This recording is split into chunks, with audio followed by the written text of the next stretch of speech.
नमस्ते गाइस, मेरा नाम है अभिमन्यु। स्वागत है आप सभी का स्पीक अर्बन इंग्लिश में। दोस्तों, लाइफ में हमें बहुत बार इन तरीकों के सेंटेंसेस का यूज करना पड़ता है। ये लड़की मेरे समझ से बाहर है, ये सवाल मेरे समझ से बाहर है, तुम्हारी बातें मेरी समझ से बाहर है। तो समझ से बाहर है, समझ से बाहर है, इन तरीकों के शब्दों का हम इस्तेमाल अपनी डेली कन्वर्सेशन में बहुत ज़्यादा करते हैं। तो आज के वीडियो में हम सीखने वाले हैं गाइस, इन तरीकों के सेंटेंसेस को आप इंग्लिश में किस रूल के अकॉर्डिंग फॉर्म कर सकते हो और फिर उन्हें आप अपनी डेली कन्वर्सेशन में इस्तेमाल कर सकते हैं। तो बहुत ही इंपॉर्टेंट वीडियो है। आइए गाइस शुरू करते हैं इस वीडियो को। तो इन तरीकों के सेंटेंसेस में दोस्तों सबसे पहली चीज जो आपको ध्यान रखनी होती है वो ये है, समझ से बाहर। समझ से बाहर के लिए आप यूज करते हो बियॉन्ड माई अंडरस्टैंडिंग। अब दोस्तों मैं बोलूं मेरी समझ से बाहर है तो बियॉन्ड माई अंडरस्टैंडिंग। अगर मैं बोलूं उसकी समझ से बाहर है, वो लड़का है तो बियॉन्ड हिज अंडरस्टैंडिंग, वो लड़की है तो बियॉन्ड हर अंडरस्टैंडिंग। ठीक है, अब रूल देखिएगा, पहले आ जाएगा सब्जेक्ट, उसके बाद हेल्पिंग वर्ब और लास्ट में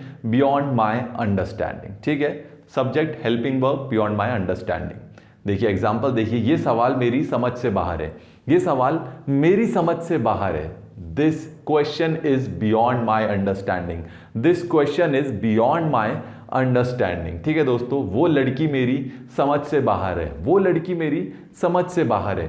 that girl is beyond my understanding, that girl is beyond my understanding. ठीक है, इंग्लिश उसकी समझ से बाहर है, इंग्लिश उसकी समझ से बाहर है। English is beyond his understanding, English is beyond his understanding. ठीक है, तुम्हारी बातें मेरी समझ से बाहर है, तुम्हारी बातें मेरी समझ से बाहर है।